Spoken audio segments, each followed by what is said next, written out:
voici le second volet des tonalités musicales vues par un mathématicien, Michel Brault. Une classification des gammes, voilà la deuxième partie. Donc, si vous avez, si vous venez d'arriver, vous n'avez pas vu le 1, on était arrivé à pourquoi on obtenait finalement un cercle dodécaphonique que je représente ici. D'abord, pourquoi un cercle? Pourquoi les notes sont sur un cercle? Ça se reboucle parce que chaque fois qu'on multiplie une fréquence par 2, l'oreille entend finalement la même note. Et ça, c'est ce qu'on a appelé finalement l'axiome de l'octave. Bien. Pourquoi on a divisé en 12? Bon, alors là, c'est plutôt spéculatif, mais disons que on peut trouver une explication dans le 3 puissance 12 est à peu près égal au 2 puissance 19. Bien. Et là, maintenant, on attaque le cercle dodécaphonique, c'est-à-dire que sur le cercle, on met nos 12 notes équiréparties. Voilà, et c'est une équirépartition que l'oreille entend très bien. Donc finalement, maintenant, la question qu'on se pose, c'est pourquoi de ce cercle dodécaphonique, on en a tiré la gamme occidentale, finalement, la gamme parfaite majeure, on lui a donné des tas de qualificatifs, mais Do, Ré, Mi, Fa, Sol, La, Si, Do, vous voyez que on met... Donc ça, c'est des demi-tons, finalement, on appelle ça des demi-tons. Ça veut dire que pour passer d'une fréquence à l'autre, on multiplie par 2 puissance 1 douzième, voilà. Et là, on a deux demi-tons, donc un ton, un demi-ton, un ton, un ton, un ton, un demi-ton. Bon, alors, qu'est-ce qui se passe? Pourquoi on fait ça? Pourquoi on a choisi celle-ci? Pourquoi c'est celle qui nous paraît la plus naturelle? Bon, on essaye d'expliquer.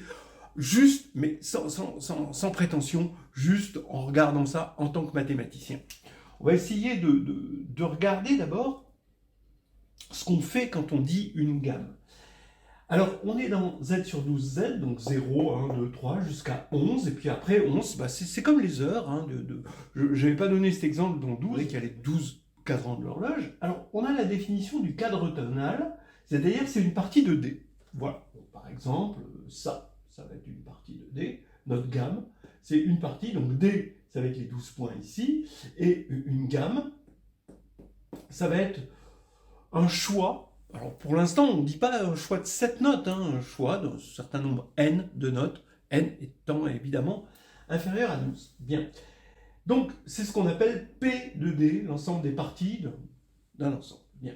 Ce qu'on va appeler un type tonal, ça va être une partie de D, mais modulo transposition. Alors par exemple, ici, voici le pentatonique. Le pentatonique, très célèbre, utilisé dans la musique orientale, la musique occidentale moderne, depuis Chick Corea. Il y a toute une théorie du pentatonique. Bon, il y a même plusieurs pentatoniques, mais celui-là, c'est le principal. Donc ici, vous avez Do, Ré, Mi, Sol, La, et puis ensuite Do, Ré, Mi, Sol, La, Do, voilà. Et là, j'ai tourné de 3 crans, de là, clic, clic, clic, voilà. Ça fait que lui s'est retrouvé là. Donc j'ai ajouté 3. Donc c'est 3 barres, 3... je devrais être cohérent si j'appelle ça des barres. C'est des barres ici. Voilà, tac, tac, tac. Donc là, ça va être le même pentatonique en mi bémol. Donc là, mi bémol, fa, sol, si bémol, do, et puis on revient sur mi bémol. Bon, l'oreille va l'entendre de la même manière, mais va dire c'est la même gamme, mais transposée, voilà. Et en fait, c'est parce qu'on a ajouté 3. Donc ça va être un type tonal, c'est-à-dire que ça apporte rien de nouveau. On ne va pas compter 2 fois la même chose, puisque finalement, pour l'oreille, c'est la même histoire, quoi, Bien, donc, mathématiquement, ça s'appelle comment? Donc, pour ceux qui connaissent un petit peu la théorie des groupes, un groupe, ça agit sur plein de choses, et entre autres, ça agit sur ses propres parties. D'accord? Et ici, c'est vraiment un exemple type, où voilà une partie, voilà, ça c'est une partie du groupe Z sur 12Z, et 3 qui appartient au groupe Z sur 12Z, bah, agit sur l'ensemble des parties en transformant une partie en une autre partie. Mais comme on va assimiler ces parties, eh bien, on dit qu'on veut connaître les types tonaux, ce sont les orbites, pour l'action du groupe sur l'ensemble de ces parties. Voilà, ça c'est ça les maths. Et la question est très générale, c'est-à-dire vous avez H un groupe fini, eh bien, calculez le cardinal de ce quotient, de l'ensemble des orbites du groupe sur l'ensemble de ces parties, hein, quand H est un groupe fini. En tout cas, Michel Brouet le fait dans son article, et il obtient la proposition suivante. Bon, d'abord, il est clair, ça c'est connu, hein, le cardinal de P de D c'est 2 puissance 12, donc finalement, des cadres tonales, on ne dit pas tonaux, et ouais, c'est comme ça. Quoi? On dit des chacons? Il y en a 2 puissance 12, d'accord, forcément, c'est l'ensemble des parties, c'est d'un ensemble à n éléments, c'est 2 puissance n, voilà. Et on calcule 2 puissance 12, ça veut dire qu'il y en a 4096. Je ne sais pas si vous vous rendez compte, mais de 4096, il y en a une vers laquelle on s'est porté, et puis on a dit c'est la gamme parfaite et tout. C'est quand même parmi 4096, même une fois qu'on a décidé de se fixer sur le cadre dodécaphonique. Bien. Maintenant, moins facile à trouver, combien il y a de type tonal, eh bien le cardinal de P de D sur D, eh bien on trouve 352. Alors comment on trouve 352? Ça c'est ce qu'on va voir. Alors voilà le petit tableau en fait qui détaille un petit peu tout ça. On va classifier, et c'est la classification des gammes finalement, une première classification des gammes pour l'instant, les gammes en fonction du nombre de transpositions différentes qu'elles ont. Bien oui, a priori, génériquement, il devrait y avoir 12 transpositions différentes. C'est les 12 façons de tourner notre cadran, bien, notre cercle dodécaphonique. Mais, regardez, par exemple, si votre gamme, hein, prenez cette gamme-là, ça, c'est ce qu'on appelle la gamme augmentée. Do, Ré, Mi, Fa dièse, Sol dièse, La dièse, Do. C'est-à-dire que c'est la gamme par ton, en quelque sorte. Hein, c'est une gamme par ton. Donc on fait toujours un ton. Eh bien, celle-ci n'a que 2 transpositions. Ce qui est très pratique pour le pianiste, parce qu'une fois qu'il la connaît, il a besoin d'en connaître que 2 pour pouvoir les faire dans toutes les tonalités. C'est-à-dire que si la tonale, donc la tonale, ça va être la note la plus importante. Quand on dit Do, Ré, Mi, Fa, Sol, La, Si, Do, là, ça va être Do. Ça veut dire qu'on part de Do. D'accord ? Eh bien, si la tonale, c'est Do, vous allez avoir une certaine gamme. Mais si la tonale, c'est Ré, eh bien, vous allez avoir la même gamme. Si la tonale, c'est Mi, vous avez encore la même gamme. À cause d'une très belle symétrie qu'elle possède. Alors, évidemment, cette symétrie va créer des défauts, elle manque de sensible, elle manque de variations, tout est aligné dans cette histoire, mais quand même, au niveau pratique, c'est vachement bien, parce qu'on n'en a que 2 à connaître. Vous voyez qu'il y a cette gamme-là, et la même gamme. Alors maintenant, je vais donner quand même une petite notion de dualité dans les gammes. Quand vous avez une gamme, eh bien, vous avez sa complémentaire. C'est-à-dire que vous regardez les points qui n'ont pas été entourés comme une gamme. D'accord ? Et ça, c'est la gamme complémentaire. Et la complémentaire de la complémentaire, évidemment, c'est la gamme elle-même. Donc, c'est une forme de dualité, hein, des gammes. Donc ici, vous avez sa duale, sa complémentaire. Eh bien, ça va être encore une gamme par ton. D'accord ? Et en fait, il n'y a que 2 gammes par ton. Donc, c'est très pratique. Bon, pour un guitariste, c'est pas pareil. Les translations sont assez faciles. Mais les translations sur un piano, elles sont difficiles. Donc avoir une gamme où il n'y a que 2 types tonales, c'est pratique. Ça va être cette colonne-là, ici. Ça va correspondre à cette colonne. Bien. Alors regardez. Le nombre de transpositions, ça peut être qu'un diviseur de 12. Ça va être 12, 6, 4, 3, 2 ou 1. Ça, c'est quelque chose de la théorie des groupes, que ça va correspondre à des sous-groupes, finalement, et c'est le théorème de Lagrange. Ah, voilà. Donc, maintenant, une fois qu'on a classé ça, on va compter. Et en fait, si on doit regarder combien il y a cadre tonal a une transposition possible, bah non, une transposition possible, ça veut dire qu'il n'y a qu'une seule, une seule gamme, bah, c'est toutes les notes. Bah oui, alors si vous mettez toutes les notes, bah, vous pouvez le transposer comme vous voulez, vous avez toujours toutes les notes, ou aucune note. Et oui, parce qu'il y a aussi, parmi les gammes, l'ensemble vide, le silence. C'est pas beau le silence? Bien, alors, ici, vous avez ces deux cadres tonales qui donnent deux types tonales, parce qu'évidemment, la gamme pleine et la gamme vide sont pas du tout équivalents. Et il n'y a qu'une seule transposition. Pour deux transpositions, il va y avoir donc deux cadres tonales, c'est-à-dire celui-ci et l'autre, mais comme ils sont envoyés l'un vers l'autre par une rotation, mais là de plus 1, eh bien, il y a un seul type tonal. Voilà.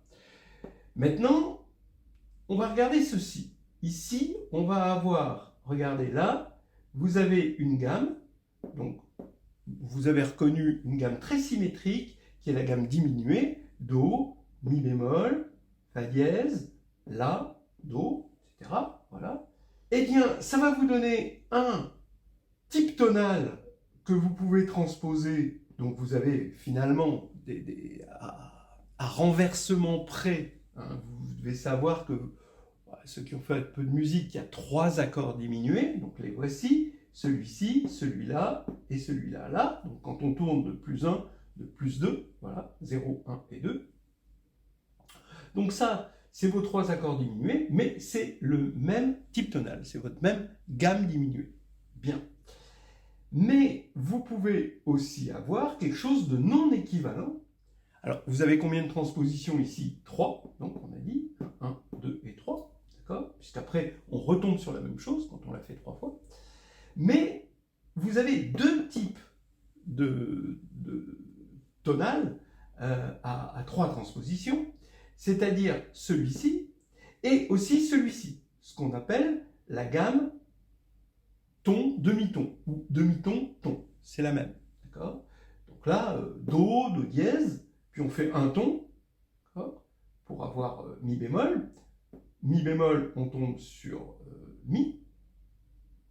Après, on tombe sur Fa dièse, Sol.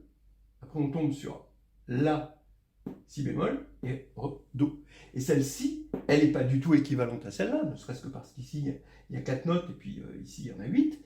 Elle n'est pas équivalente, mais les deux sont classifiés comme deux types tonales à 3 transpositions.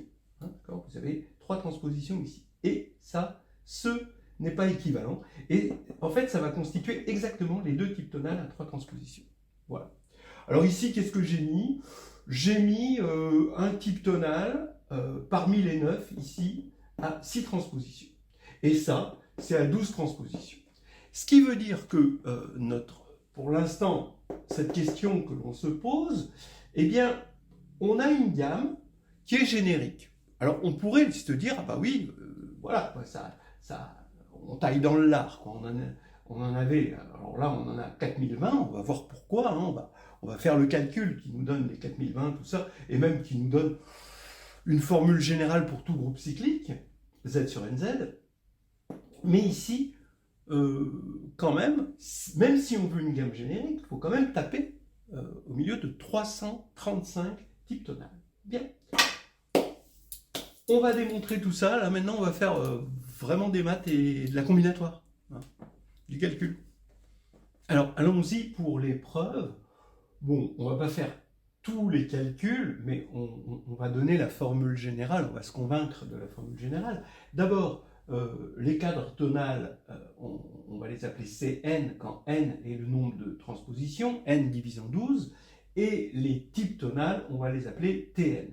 Évidemment, quand on a un cadre tonal de type n, dans la colonne n, ici donnée par le nombre de transpositions, chaque cadre tonal va donner n cadres tonales, donc ça nous fait que Cn, c'est n fois Tn, ou si vous préférez, Tn, c'est Cn sur n. Hein, d'accord? Ici, 54 divisé par 6, ça fait 9, etc. Vous pouvez tout vérifier. Bien.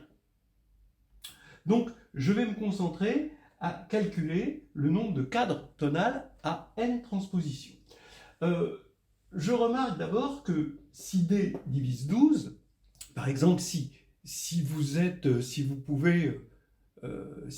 stable par une transposition par 8, 8 ne divise pas 12, eh bien vous vous ramenez de 8, si vous faites 8 plus 8, ça va faire 4, modulo 12. Et en fait, il y a un théorème qui dit qu'on peut toujours se ramener à un diviseur de 12, qui est d'ailleurs, entre parenthèses, le PGCD de 8 et 12. Ici, c'est 4. Voilà. Donc en gros, l'identité de Bezout, parce que c'est l'identité de Bezout, il n'y a rien à dire, qui nous dit que le nombre de transpositions est toujours, le nombre minimal de transpositions est toujours un diviseur de 12. Donc je vais prendre un diviseur de 12 et je vais prendre une gamme qui est stable par l'addition par D. Bien. Et je dis que cette gamme, on pourrait se dire, si elle est stable par l'addition par D, comme ici, c'est stable par l'addition par 6, alors, comme ici, là, hein, on était dans ce cas-là, eh bien, alors on a 6 transpositions. Eh bien non, on n'a pas 6 transpositions. On a 6 transpositions, ou 3 transpositions, ou 2 transpositions, ou une transposition. Donc, par exemple, regardez le type 1. Il est stable par l'addition de 2. Il est stable par l'addition de 4. Il est stable par l'addition de 6. Et celui-là, on a dit qu'il avait 2 transpositions.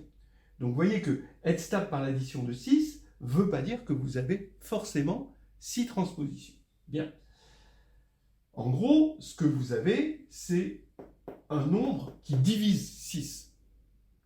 Et en général, vous allez avoir un nombre qui divise D, le nombre de transpositions possibles. Bien. Alors, on va commencer par regarder combien il y a d'éléments, par exemple, qui sont stables par l'addition de 6. Et après, on verra combien il y en a qui sont stables par l'addition de 6, mais pas par l'addition de 3, de 2 et de 1. Voilà. C'est comme ça qu'on va s'y prendre. Alors, stable par l'addition de 6. Regardez comment on a fait pour en avoir un qui était stable par l'addition de 6. Eh bien, si je prends lui, si j'ai décidé de prendre lui, je prends lui automatiquement, parce que je prends le plus 6, puisque ça va être stable par l'addition de 6. Et si je prends lui, eh ben, je prends systématiquement celui-ci aussi. Donc en fait, le choix ici, de quelque chose qui est stable par l'addition de 6, c'est le choix de 2 éléments parmi 6. Ici aussi, d'accord ?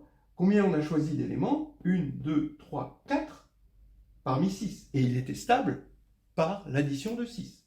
Et ici, c'est le choix de 3 éléments parmi 6. Bien. Alors, donc, ça veut dire que des éléments qui sont stables par l'addition de 6, eh bien, il y en a 2 puissance 6, puisque je choisis tout ce que je veux parmi 6. Je prends une partie parmi 6 éléments. Ça, je sais qu'il y en a 2 puissance 6.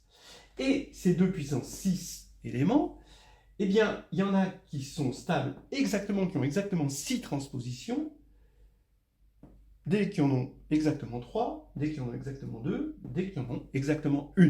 Bon, bien sûr, là, ça va être les 4 triviaux. Alors, on voit que pour l'instant, on est parti de trop loin. Il fallait commencer par C1.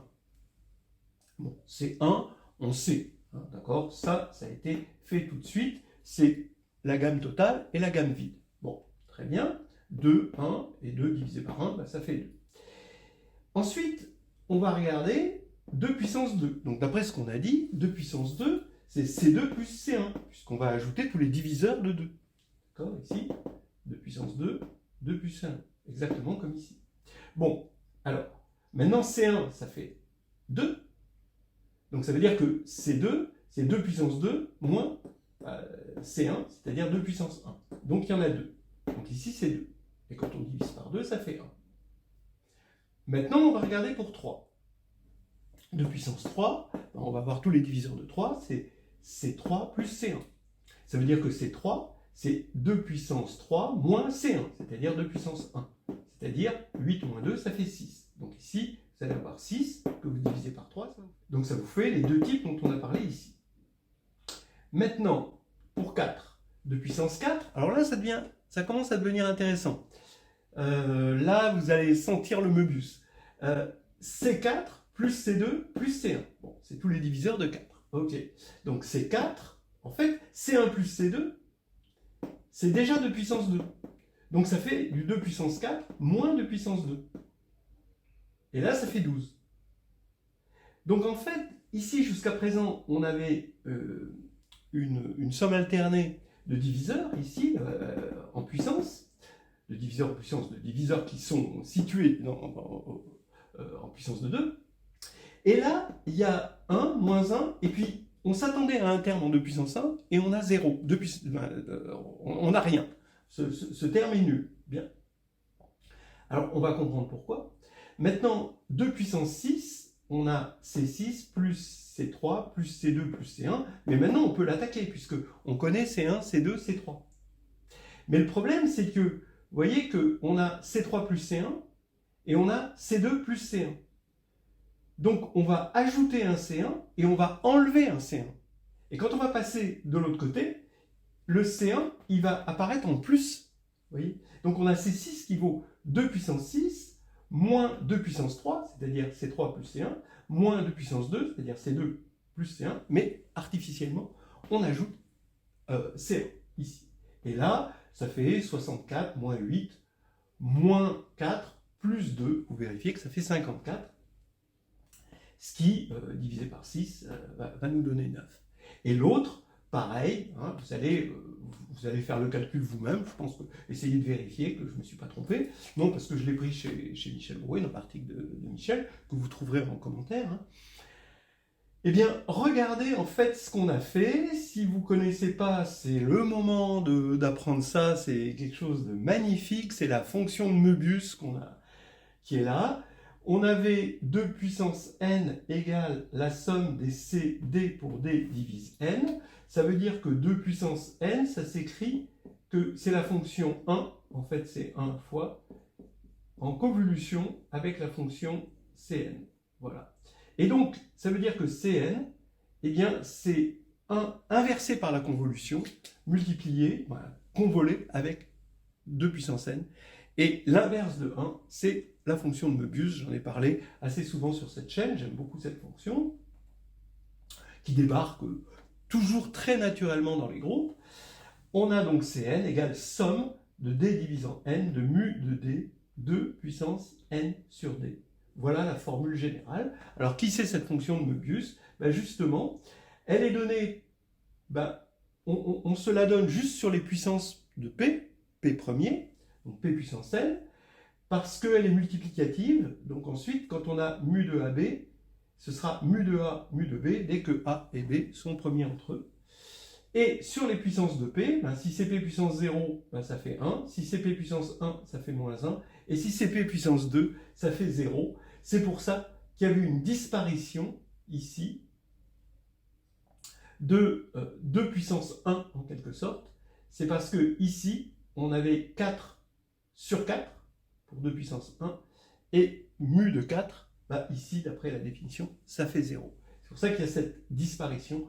En revanche, ici, il n'y a pas de disparition, il y a moins, moins, plus, parce que pour 6, c'est mu de 1, hein, parce qu'on prend n sur d. Pour 3, on va prendre mu de 6 sur 3, c'est-à-dire mu de 2, ça fait moins 1. Mu de 3, ça fait moins 1, mais mu de 6, ça fait, d'après cette formule, moins 1 fois moins 1, et ça fait 1. D'accord ? C'est pour ça qu'on a le plus. Voilà. On apprend, hein, si vous ne connaissiez pas cette fonction, elle est quand même très intéressante. Et donc, on a finalement, au total, 352 possibilités de type tonal. D'accord ? Et, ça c'est les types, ça se partage en types qu'on va appeler exceptionnels, parce que normalement, une gamme prise au hasard, et on voit bien que voilà, hein, on a une grosse situation où c'est du hasard, eh bien, elle a 12 transpositions, 12 vraies transpositions. Et la nôtre, ici, notre gamme occidentale, elle a 12 transpositions. Voilà. Ici, on en a 4020. Faites le calcul, hein, s'il vous plaît. Et maintenant, qu'est-ce qu'on va faire de tant de bonheur? Eh bien, on va essayer de les jouer au piano, hein, et puis voir la notion de mode. Hein. C'est-à-dire, au piano, sur n'importe quel instrument, vous allez avoir le mode. C'est-à-dire que, imaginons que vous partiez d'une gamme, d'accord? Donc, vous avez une gamme ici. Eh bien, vous avez une notion de tonale. C'est quelle est la note dominante. Un morceau définit, au moins localement, une note dominante.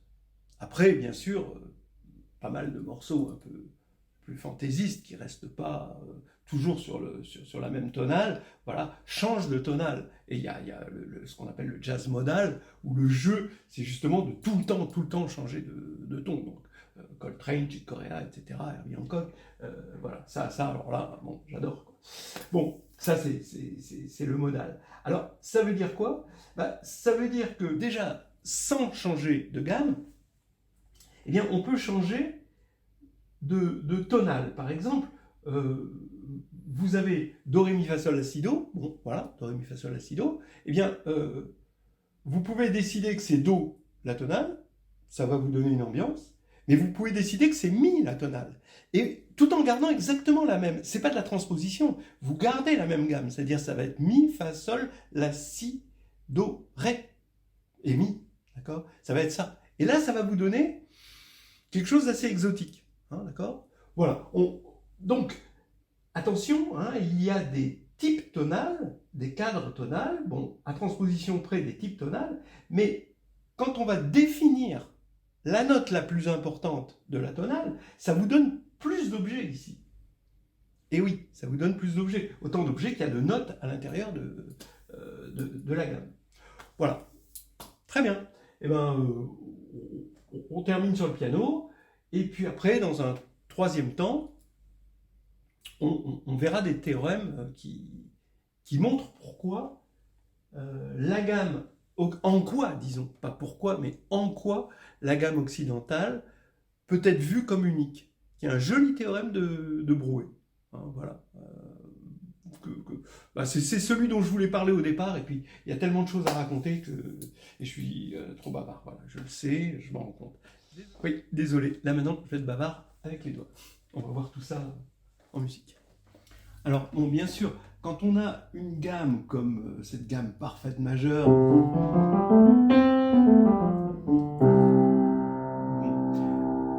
donc là, on définit une tonale de Do. Mais on en a plein, quoi. C'est-à-dire qu'on a...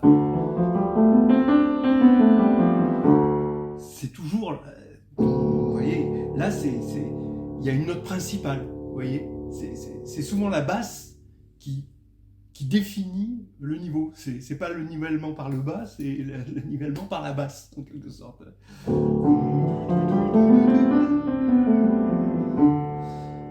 Et bon, je vais pas parler des accords, parce que là, ce serait vraiment ouvrir le truc, mais bon, quand même, c'est en gros, l'utilisation, voilà, ça c'est le dorien, quoi. C'est-à-dire la gamme de Do, mais avec une tonale de Ré, quoi. C'est magnifique. Voilà. Ça, là, j'ai mis à peu près toutes les notes. J'ai enlevé une sensible, mais sinon, elles y sont toutes. Il y en a 6 là-dedans de notes globales. Mais j'ai pas mis de sensible, parce que sinon, ça tirerait trop. Voilà. Et vous avez, donc vous avez le mode iodien, dorien, donc très très très courant, éolien, moins courant, mais qu'on va trouver dans des tas de thèmes, encore moins courant, le mode phrygien, mais que j'adore, quoi, j'adore le mode phrygien. Alors lui, il nous renvoie à une autre époque, et pourtant c'est toujours les mêmes notes, hein. Alors là, c'est quand on part de Mi.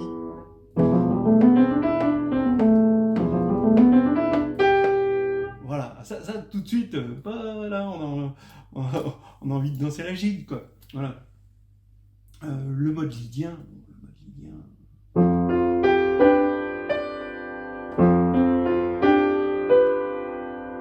Donc là, on part. Donc c'est la gamme quand on part du Fa, quoi.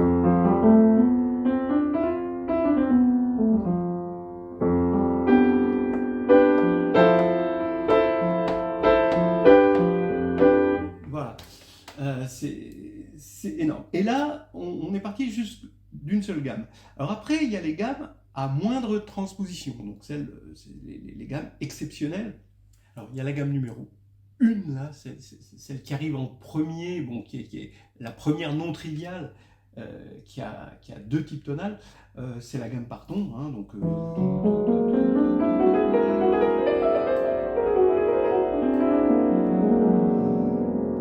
celle-ci, bon, quand même, c'est une belle gamme. Elle a été utilisée par Stevie Wonder pour You're the Sunshine of My Life, un des plus grands musiciens de sa génération. Et donc, il a voulu représenter les rayons du soleil de Sunshine of My Life pour un aveugle, quoi. Il a utilisé cette gamme, quoi. Donc, respect pour la gamme. Hein. Donc,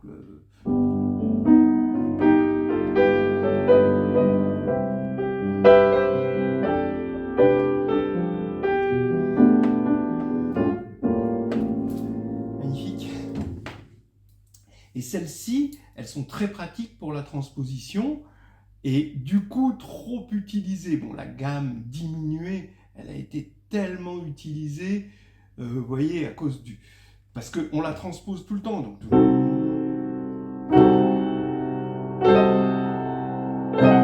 j'ai gardé la tonale et ça crée un suspense. Un tel suspense qu'au bout d'un moment, ça devient presque risible. Elle a quand même pas mal disparu dans les années 80, même je dirais dans les années 70, je crois, mais dans les années 80, on l'a plus. Mais bon, Henri Salvador a fait Zorro est arrivé avec ça, quoi. Ça voulait bien dire que, bon, allez, le suspense, il marche plus. Maintenant, c'est devenu la rigolade, quoi. Et ouais, il fait un truc du style...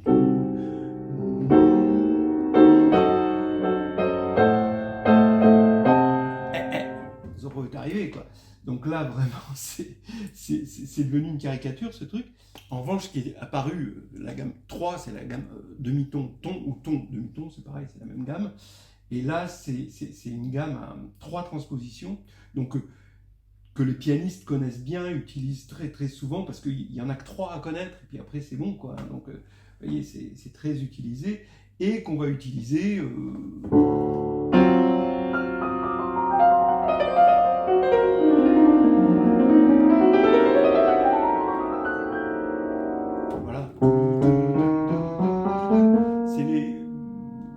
C'est ce qu'on appelle les gammes octophoniques. Il y a 8 notes. 1, 2, 3, 4, 5, 6, 7,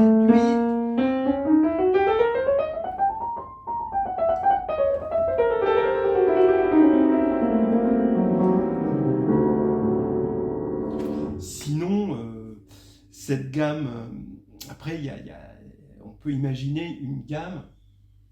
On prend juste le triangle dans le cercle dodécaphonique, on n'en a pas parlé, juste 3 notes. Ces gammes, elles servent à créer une tension, hein, parce que elles sont exceptionnelles, et puis elles vont être résolues dans une tonale dans un ton plus standard, comme la gamme parfaite, quoi. Hein, par exemple, dans Misty et Garner.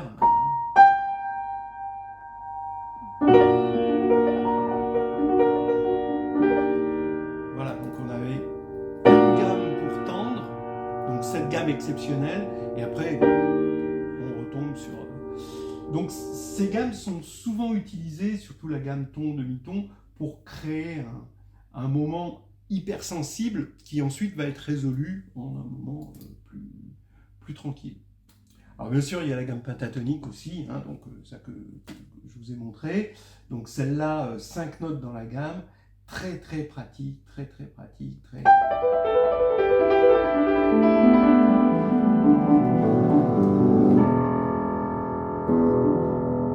Qu'on peut, vraiment, ce qui est bien, c'est que une fois qu'on les connaît, on les transpose très facilement, et tout en gardant le même ton. ça c'est le modal, hein. On fait un pentatonique et on passe...